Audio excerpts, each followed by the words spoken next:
2 weeks of thin coats in a row.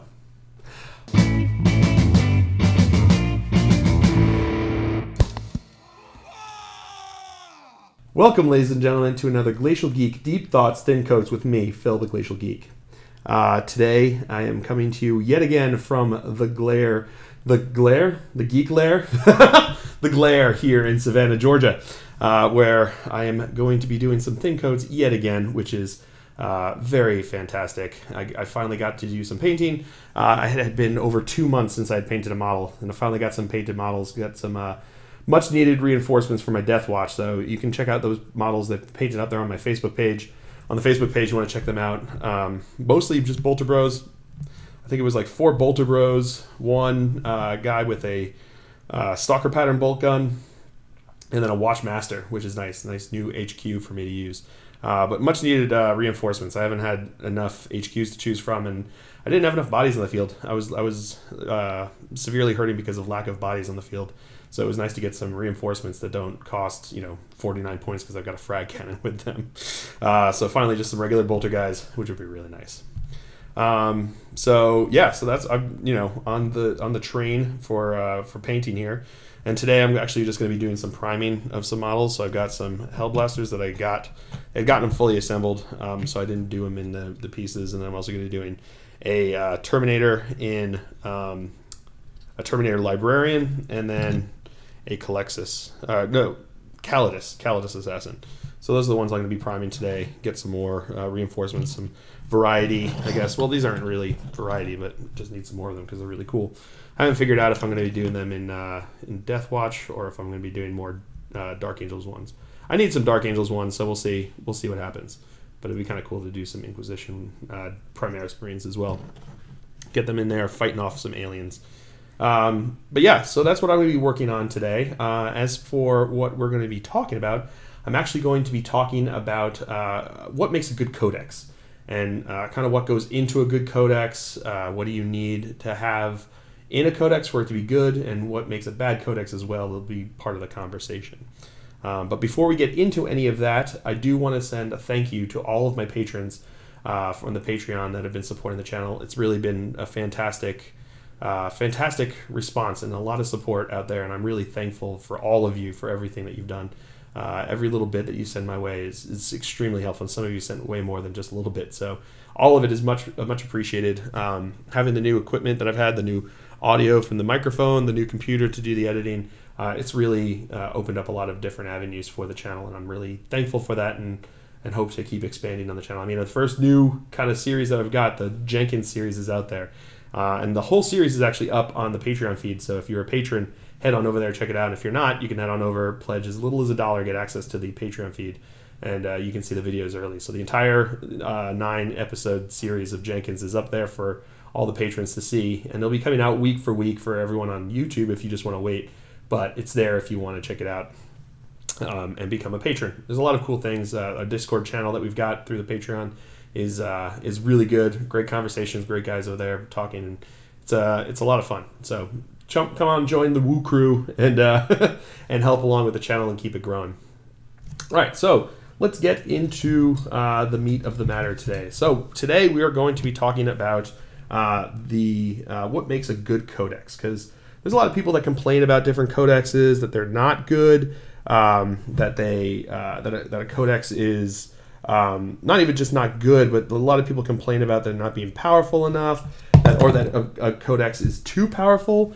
And these are all things that that people complain about, and they've been happening from many generations and many editions. So it's not just this edition. It's not a new thing in 8th edition we have to worry about. This is the kind of thing that's been going on for forever. That certain people have found certain codexes lacking for some reason or another, or find certain codexes that make them angry because of for one reason or another. I think a lot that goes into it obviously comes down to the gameplay mechanics of a codex.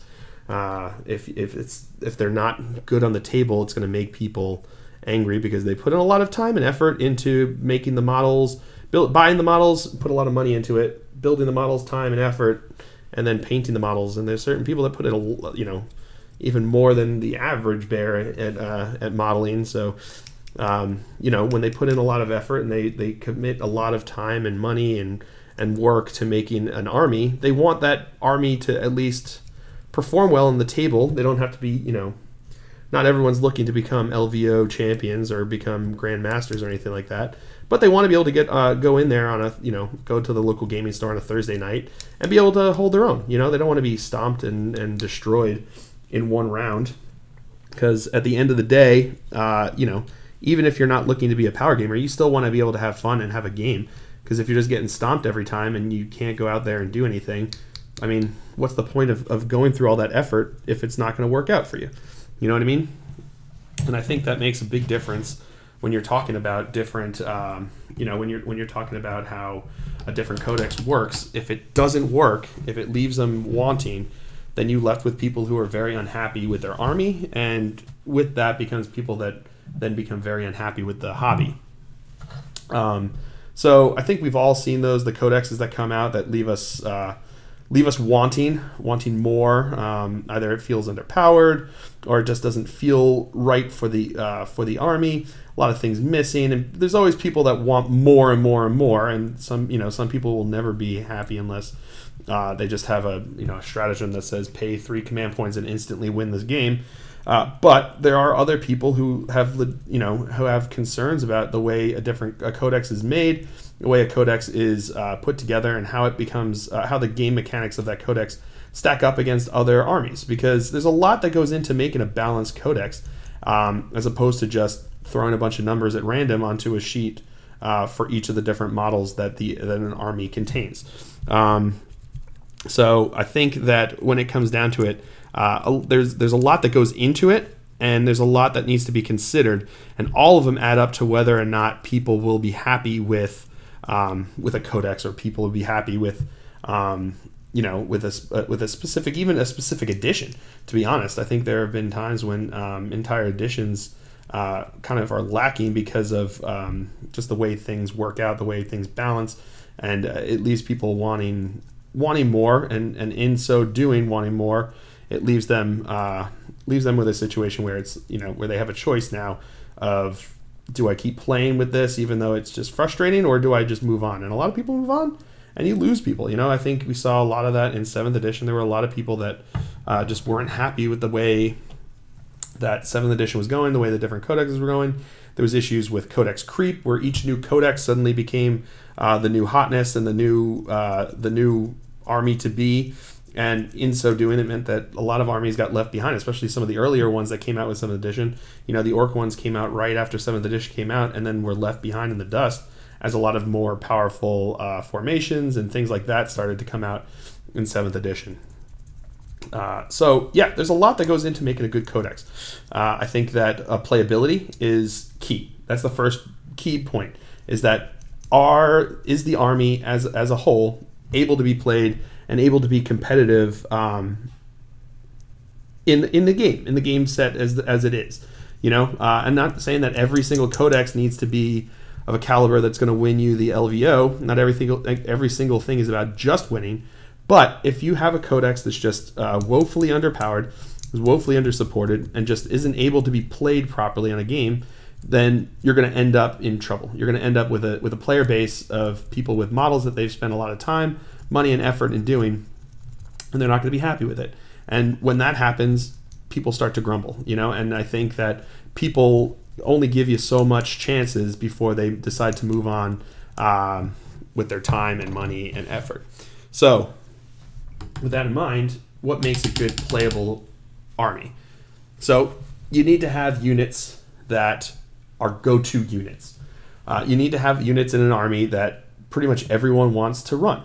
If you don't have those go-to units, the units that everyone looks at and goes, wow, those are really cool, then you're going to end up with a codex that's not going to be able to hold up.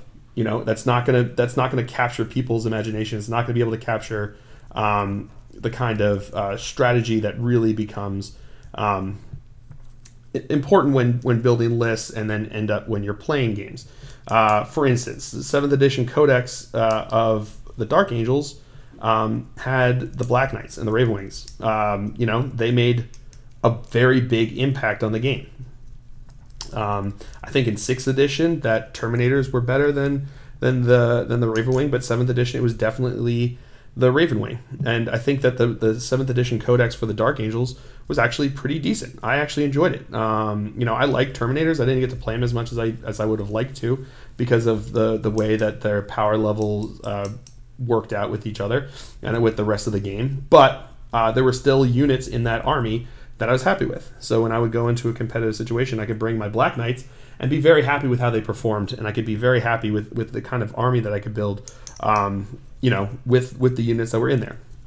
So you have to have something that can capture the imagination. You have to have something that can capture the mind and make people think. And if they're starting to think, then they're going to be, they're invested then. And you suddenly have investment in the book that you're creating, and you have investment from the player base, and suddenly you have a codex that works. Beyond that, you also have to have rules that stack up well against other armies. I think in 7th edition, something that failed a bit was the Orcs. I think they came out early. They came out with some new models and came out with a big bang, a big flash. No pun intended with the flash gets. But I think that that in the end, the power that they had wasn't really, honestly, as strong as they ended up going with the other codexes. And in so doing, ended up with a book that just couldn't hold up. I had a lot of friends that played Orcs, and they played them because they liked Orcs, and they liked the modeling aspect of Orcs, and they didn't do it because of competitiveness, and they would grumble because of it. Not unduly, if you ask me. I think they were woefully underpowered in 7th edition, and there weren't. They just couldn't hold up against a lot of the other armies that had some really powerful formations, had some really powerful rules, and in so doing, created a weak codex and created a codex that made people upset, made people not happy. And when you have not happy players, you're not going to have, that's honestly like the end sign of whether or not a codex is good, is if your player base is happy with the result. Like I said, not everyone's going to be happy, but at the same time, there's usually a general consensus as to what is a strong codex. Kind of capturing along with that about, how a codex stacks up against other codexes. The reason I'm very excited about 8th edition is because it's a whole brand new system, and they kind of started from scratch with everybody. So they boiled it all down to the bare rules that were necessary to put out the bare rules necessary in order to put out the indexes, so that every model had some rules that they could play with. And then in so doing, there was an even level of power between all of the different armies, because everything was being worked out at the same time. So you didn't have issues of creep because it literally all came out at the same time. It's almost as if they were all in the same codex at that point. But once they established that baseline of power, they then started coming out with the codexes. And so far, the codexes have stacked up against each other pretty well. And I talked about that in the previous editions. But the reason is because they approached all of the armies at the same time with the same mindset and with the same idea of what they wanted these codexes to be.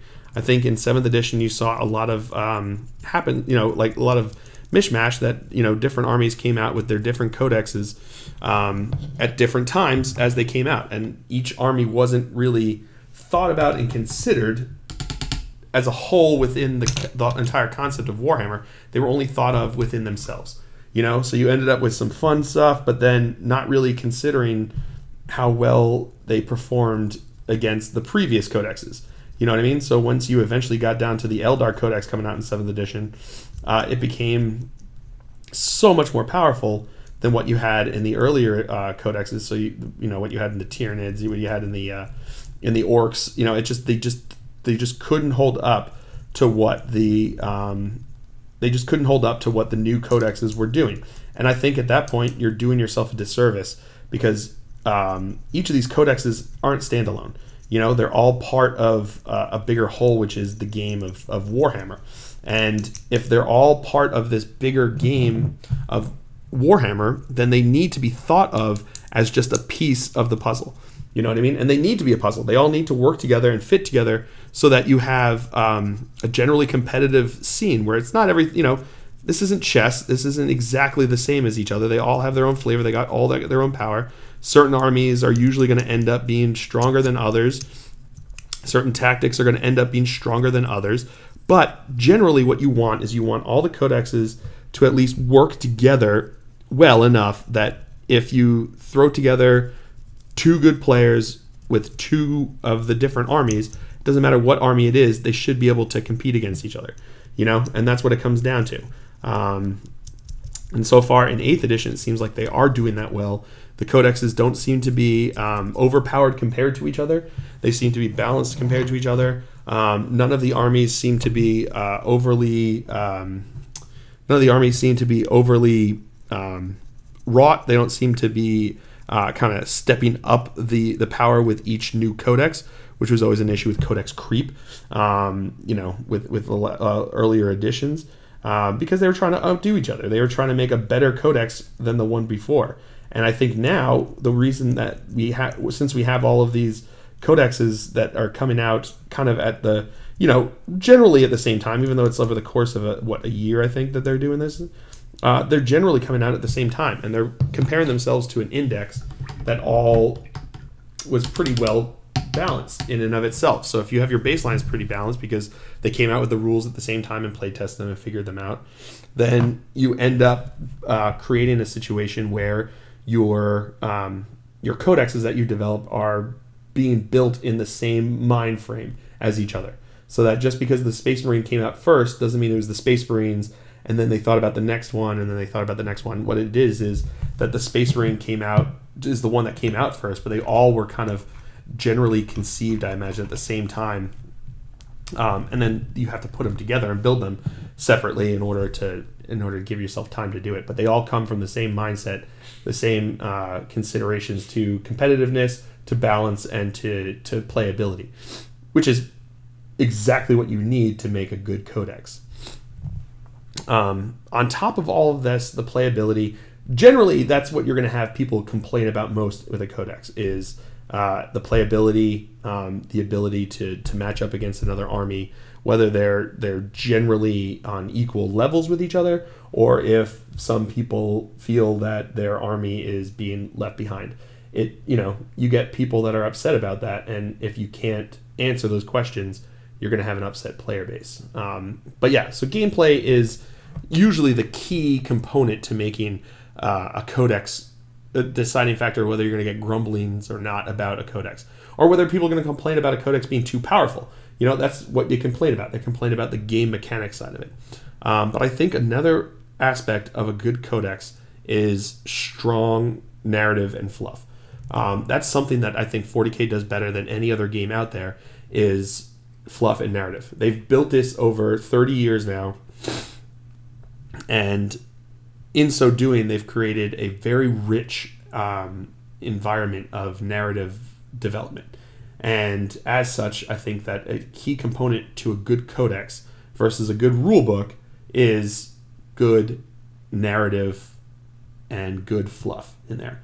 The Genestealer Cult Codex that came out with 7th edition was fantastic. They talked about different Genestealer cult histories of the different cults on different planets.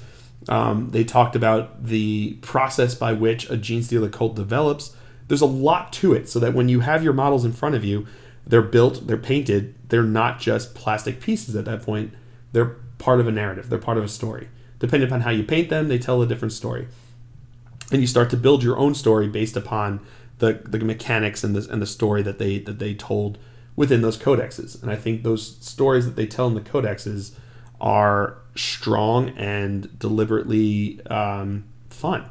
They're fun. I love reading what they have in the codexes, and they've done a good job of that. And generally, they do a good job of that. I haven't heard too many people complain about it, but it is important because that is a big part of these books that come out. Like, look at the main rule book for 8th edition.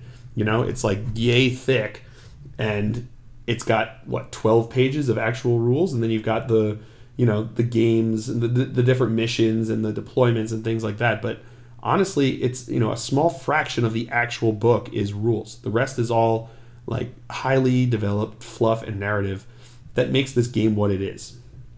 And I think that's a key component to making a good codex, is having good fluff and narrative. Because if you suddenly came out with the, you know, the gray blobs that were just all had better stats than everyone else and just were cheaper than everyone else, you'd have players play them, but you would have very little player buy-in for an army like that. If they had nothing to them, they were just like, they came out of nowhere, nobody knows anything about them, they're just there. You know, if you had 3 sentences of of narrative fluff and then the rules of them, you'd have people play them. If they did well in a tournament setting, people would play them, but you wouldn't have a good codex on your hand, and you wouldn't have people buying into them. You wouldn't have people, you know, dedicating a whole bunch of time and effort into making sure that their army looks cool and is developed. You're not going to have people making their own custom gray blobs. You know, all of that comes from player buy-in, and people buy into these armies not because they just are OP. They buy into these armies because they look cool. They buy into these armies because they tell a cool story. They buy into these models because of the narrative and fluff aspect of a codex, or just of a story in general, but more specifically of a codex. I think that's what makes people buy in, makes people dedicated to a certain type of army. And if you don't have that, you're going to have you're not going to have a strong codex, and you're going to have something that's going to fail. Yeah, so all of these things, worrying about game mechanics and player buy-in, worrying about the narrative and fluff aspects of an army, they're hugely important in whether it's a good codex. Another thing is whether or not it is properly supported. Properly supporting a codex isn't just putting out the rules every 3 years or whatever their cycle is. It means that, is there enough of a base of models to keep people interested? If you have 3 different models that you can build and paint, it's going to become repetitive and it's going to become boring, and people aren't going to want to buy into it. And if they're not going to want to buy into it, you're not going to have a well-supported, you're not going to have a faction that's going to do well, and because of that, you're going to have a codex that doesn't do well. You know, that's why I think in 8th edition they did the smart thing by combining the Cult Mechanicus and the Scutari into one codex, because by doing so, you actually had a fleshed out, well-supported army that did well and worked well together. So you no longer had the issues where, was it Scutari that didn't have an HQ, didn't have an HQ, and you were left with 2 different books that really told half the story of an army. In 8th edition now you have the Adeptus Mechanicus, and it's a fully fleshed out army. You even have rules in there for the knights, which are always which were narratively always associated with Mars and the Forge Worlds. So suddenly you went from a codex in 7th edition that was strong, it was powerful, and they worked well because they could ally together, but the Scutari Codex and the Cult Mechanicus Codex in and of themselves weren't good codexes. You know, I think the Admech Codex in 8th edition is a good codex because you have a well-supported army that they are dealing with. You know, they tell the same story that they did previously, with the expansion of Call now and going into whatever's happening now with the new Dark Imperium. But you also have a full army in and of itself, so you don't have to go between 2 different books to play a single army. And I think that's key, and that's important, because you have to have an army that can go well together and build well together. And I think you saw some of that thinking started to seep into 7th edition, like when they came out with the Imperial Agents book. They were almost there. I think combining a lot of those smaller groups that in and of themselves are, they play integral roles within the Imperium, within the story of the Warhammer 40K universe, but they didn't have enough to them to have their own army and of their own codex. You know, you could throw up and say maybe the Sisters of Battle deserve their own book. I think so, and I think you could support it well enough to have its own codex. But there were a lot of other ones, like the Assassins, like the Ministorum. A lot of this stuff, it just wasn't enough. The Legion of the Damned, a lot of these things just weren't in and of themselves enough to support an entire codex, an entire army. But they play cool roles that could be fleshed out and put into different armies. And by combining them into one codex, you allowed yourself to have a codex that was easily became supportable. You know, I think the one flaw that they did was if they had just allowed all of them to work together and work better within each other, I think you would have had a stronger situation. So if everyone in that codex could have taken the Valkyries as dedicated transports from the aviation. What was it? The I can't remember what they're called now. The aviation basically aspect, aeronautica maybe, I don't know. But whatever it was, if everyone in there could have taken that, instantly you have a codex that works and supports itself. You had transport capabilities, you had hard hitting capabilities, you had elite capabilities, you also had troop capabilities. All of it was in that codex, and it was all supported, and it was told a cool story because it told the story of the bits and bobs that go into creating a complete Imperium. You know what I mean? And that's one of the things. Like when I read the Beast Arises series, some of the parts that I found most interesting were the times when they talked about what was going on with the High Lords of Terra and all the different things that were happening back on Terra, because that's an aspect of the story that often gets overlooked. You know, we sit there, and the games are, because of how they are taking place on the battlefield. So you see a lot of stories, you see a lot of narrative about the battles, about the fights being fought, because that's what the game is about, and that's what the game deals with. But there's a lot more to what happens in this universe than just that, and I think that the Imperial Agents Codex worked with that, and it told those little bits and bobs. So the assassins that play a key role in how the Imperium runs, they have their place. You know, the Ministorum have their place. The different parts that they had in there all play a role in the Imperium working, but not so big a role. They're not an entire chapter of Space Marines. You know, they're not the Imperial Guard. They're none of those things, and they're not their own Xenos race. They all just help to support and work the intricate workings of the Imperium. So I felt like if you just had basically Imperial agents, and that's what it talked about, it was a codex that dealt with these agents of the Imperium that weren't in and of themselves enough to go out on a campaign. They were enough to help support another person's campaign, you know? And I think that they all worked well together, and they told a good story. And if they had just had smaller tweaks to work it together, and I have hopes, maybe in 8th edition, maybe there will be an Imperial Agents Codex, which would be fantastic, getting us more things that we can do that. And if they can have them work well together, then suddenly I think you've got a well-supported codex. And that's what it takes, is a codex that works well together. And in this case, the thing that held back that codex was the fact that it wasn't cohesive enough, you know? And that kind of goes back to what I was talking about, why I didn't think that the Skitarii and the Cult Mech codexes in and of themselves worked well, because they weren't cohesive, and they weren't fully fleshed out. They needed each other to work well together. And at that point, you know, that means you don't have a good codex. That means you've got a codex that's falling short in certain areas. So these are just my ideas. I think that in 8th edition so far, the codexes that have come out seem to follow this line. They've got some good narrative. They've got some good gameplay mechanics. They seem fleshed out. I think AdMech still needs a transport, in my opinion. But these are all things that can continue to happen as you develop more and more. But I think the fact that that they're all coming out, they all seem to play well against each other. They all seem to be coming from the same mental space, the same kind of power level, means that I think by the time all the codexes come out, you're going to see an entire series of codexes that are cohesive and that create a fun game and a fun system to play. But yeah, those are just my ideas. Let me know what you guys look for in a codex. Is there something specific that you look for? Is it variety of models? I think that plays a big role too, if I'm being honest. I think some of the more popular codexes are the ones that have the strongest line of model support. I think that's pretty easy to understand why.